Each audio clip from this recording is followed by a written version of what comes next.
maneviyat diyoruz. Bu da LGBT derneklerinin her alanda karşısında duracağımızı kamuoyuna duyuruyoruz. Ve tüm faaliyetlerin durdurulmasını istirham ediyoruz.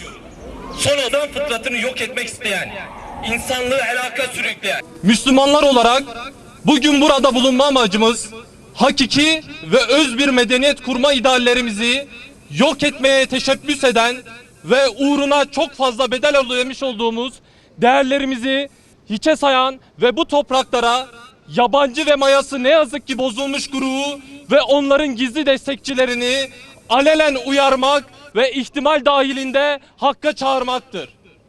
50 yıldır Erbakan hocamız bizlere hain doktrininden bahsetti. Ne diyordu?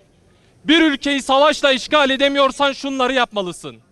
Aç bırakacaksın, borca esir edeceksin, dinden uzaklaştıracaksın, böleceksin, böldüklerini birbiriyle çarpıştıracaksın.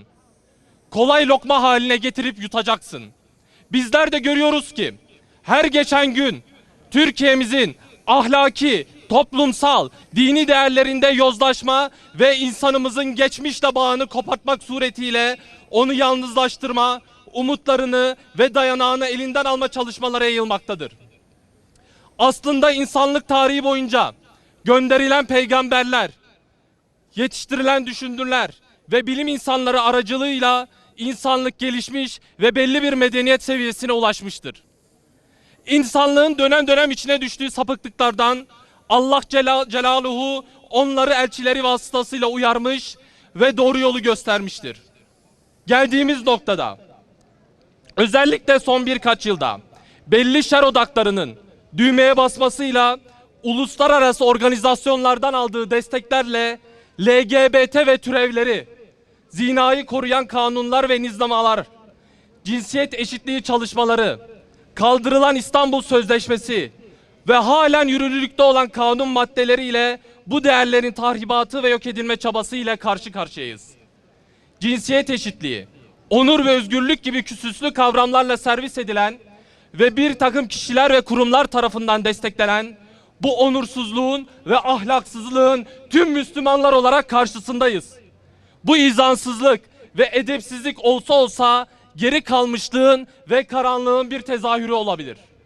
Başta Avrupa ve Amerika Birleşik Devletleri olmak üzere dünyanın birçok ülkesinde normalleştirilmeye çalışılan ve desteklenen LGBT derneklerinin sayısı gün geçtikçe artmaktadır. Başta sosyal medya fenomenleri olmak üzere televizyon, film ve dizileri, dergi ve gazeteler, hatta çizgi filmlerde bile eşcinsellik özlendirilmektedir.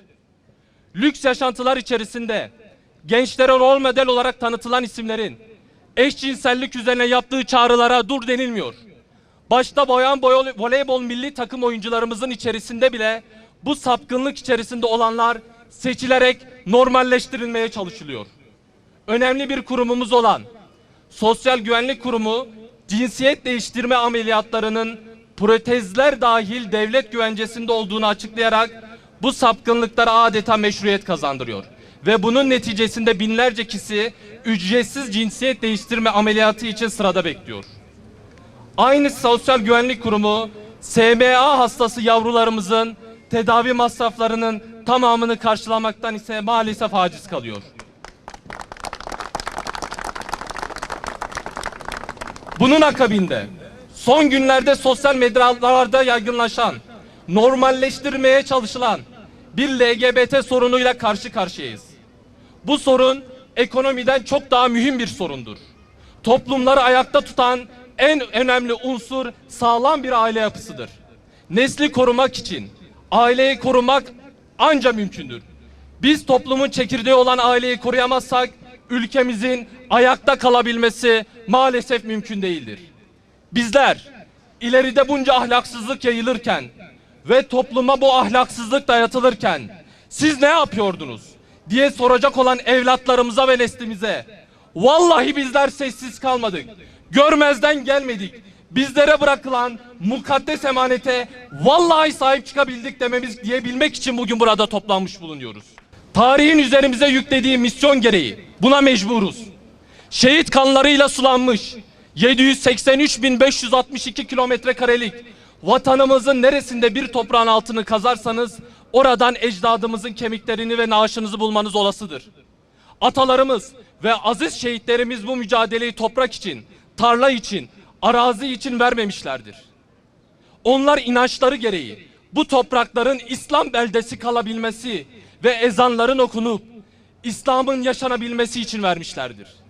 Üzerindeki insanlar özgür ve huzurlu bir şekilde yaşayabilmesi için canlarını, gözlerini kırpmadan feda etmişlerdir. Tanımların oligarşik yapıları aracılığıyla yeniden yazıldığı ve özgürlük kavramının sapkın duyguların pervasızca dışa vurması olarak algılandığı bu pörsümüş zamanı öfke beslenecek çok fazla sebep vardır. Bizler bu alçaklığa engel olamıyorsak vay halimize. Bizler bu ahlaksızlığı düzeltemiyorsak vay halimize. 1000 yıl İslam'a hizmet etmiş aziz milletin evlatları olarak bir güruha ve destekçilerine sesleniyoruz. Müslüman gençler olarak bu aziz milletin evlatlarına sahip çıkacağız. Evlatlarımızı sapkınlığa, ahlaksızlığa, Lut kavminin akıbetine esir etmeyeceğiz. Bu aziz milletin evlatlarının izzet ve şerefi için mücadele edeceğiz. Para kaybedebilirsiniz. Bunu yeniden çalışarak kazanabilirsiniz. Allah muhafaza toprak da kaybedebilirsiniz. Toprağı da tekrar savaşarak alırsınız.